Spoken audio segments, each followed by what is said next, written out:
गुरु भक्ति योग। अपने गुरु में संपूर्ण श्रद्धा रखो। श्रद्धा माने गुरु में विश्वास। श्रद्धा माने अपने पवित्र आचार्य एवं महात्माओं के कथन, वाणी, कार्यों, लेखन एवं उपदेशों में विश्वास। गुरु में संपूर्ण श्रद्धा रखो और अपने आप को पूर्णतः गुरु की शरण में ले जाओ। वे आपकी निगरानी रखेंगे। इससे सब भय, अवरोध एवं कष्ट पूर्णतः नष्ट होंगे। सद्गुरु में दृढ़ श्रद्धा आत्मा की उन्नति करती है, हृदय को शुद्ध करती है एवं आत्म साक्षात्कार की ओर ले जाती है। गुरु के उपदेशों में संपूर्ण श्रद्धा रखना यह शिष्यों का सिद्धांत होना चाहिए। भगवान में तो श्रद्धा हो जाती है, परंतु गुरु में श्रद्धा होनी बहुत कठिन है। लाखों मनुष्यों में कोई एक ही होगा जो गुरु में कुछ भी दोष न देखेगा।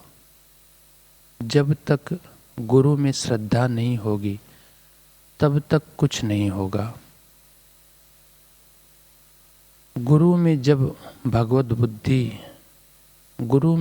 तक भगवत बुद्धि नहीं की जाती तब तक संसार सागर से पार नहीं हुआ जा सकता। गुरु में मनुष्य बुद्धि होना ही पाप है। गुरु और भगवान में बिल्कुल भेद नहीं है। यही मानना कल्याणकारी है और इसी भाव से भगवान मिलते हैं। यदि मनुष्य को प्रेमी, निस्वार्थी, उदार प्रकृति, निरअभिमान, श्रोत्रिय और ब्रह्मनिष्ठ गुरु प्राप्त हों तो उनके ही चरण कमलों में आत्मसमर्पण कर देना उसका मुख्य कर्तव्य है। गुरु और ईश्वर की कृपा प्राप्त किया हुआ भक्त भी प्रारब्धवश श्रद्धाहीन, दुर्बुद्धि या अभिमानी होने पर उनकी कृपा से वंचित हो जाता है। उत्तम शिष्य चिंतन करने से गुरु की शक्ति प्राप्त कर लेते हैं। मध्यम शिष्य दर्शन करने से और कनिष्ठ शिष्य प्रश्न करने से शक्ति प्राप्त करते हैं। हमारे यहाँ गुरु से प्रश्न करने की आवश्यकता नहीं मानी जाती।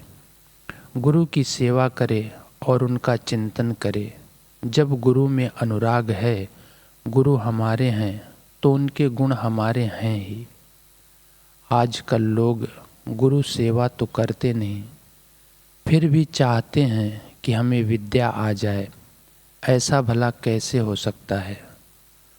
गुरु सेवा के बिना तो कुछ भी नहीं सीखा जा सकता। पहले के समय में लोग इतने पढ़ते नहीं थे जितनी गुरु सेवा करते थे। इसी से उन्हें सब प्रकार की विद्याएं प्राप्त हो जाती थी। आजकल के बड़े से बड़े पढ़े लिखे भी उन गुरु भक्तों के सामने कुछ नहीं है। उन्हें गुरु सेवा से जो चीज़ मिलती थी वह इन्हें प्राप्त नहीं हो सकती। गुरु के आशीर्वाद से ही उन्हें सब कुछ प्राप्त हो जाता था। आजकल शिष्य को गुरु में दृढ़ ईश्वर भावना नहीं होती। इसी से उसे गुरु के सिवाय किसी अन्य इष्ट की आवश्यकता होती है।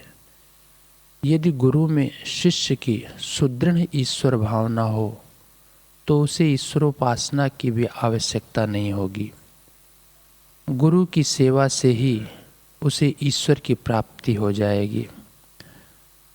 संत कबीर दास जी कहते हैं, जैसी प्रीति कुटुंब से तैसी गुरु से होए, कह कबीर दास को पला न पकड़े कोय। संसार में माता पिता, भाई बहन, पति पत्नी आदि संबंधों की तरह गुरु शिष्य का संबंध भी एक संबंध ही है, परंतु दूसरे सारे संबंध जीव के बंधन बढ़ाने वाले हैं, जबकि गुरु शिष्य का संबंध सब बंधनों से मुक्त करता है। इसलिए संसार में यदि कोई सार्थक संबंध है तो वह है गुरु शिष्य का संबंध। यही एकमात्र ऐसा संबंध है जो दूसरे सब बंधनों से मुक्ति दिलाकर अंत में स्वयं भी हट जाता है।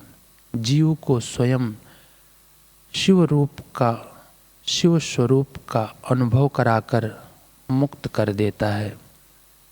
संत भोले बाबा कहते हैं, सगे संबंधी स्वार्थ के हैं, स्वार्थ का संसार है, निस्वार्थ सद्गुरुदेव हैं, सच्चे वही हितकार हैं।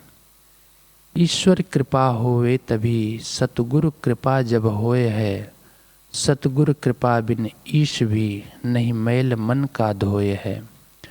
सद्गुरु जिसे मिल जाए सो ही धन्य है, जगमन्य है, सुर सिद्ध उसको पूजते ता सम न कोई अन्य है। अधिकारी हो गुरुदेव से उपदेश जो नर पाए है, भोला तरे संसार से नहीं गर्भ में फिर आए है। निर्जीव सारे शास्त्र सच्चा मार्ग ही दिखलाए हैं, दृढ़ ग्रंथ चिज्जड़ खोलने की युक्ति नहीं बतलाए हैं। निसंग होने के सबब से ईस भी रुक जाए है, गुरु गांठ खोलन रीति तो गुरुदेव ही बतलाए हैं। छुड़वाए कर सब कामना, कर दे है निष्कामना, सब कामनाओं का बता घर पूर्ण करते कामना। मिथ्या विषय सुख से हटा, सुख सिंधु देते हैं बता, सुख सिंधु जल से पूर्ण अपना आप देते हैं जता। विचार सागर ग्रंथ में कहा गया है, ईश्वर ते गुरु में अधिक, धरे भक्ति सुजान, बिन गुरु भक्ति प्रवीण हो लहे न आत्म ज्ञान। हरिहर आदिक जगत में पूज्य देव जो कोय, सद्गुरु की पूजा किए सबकी पूजा होए।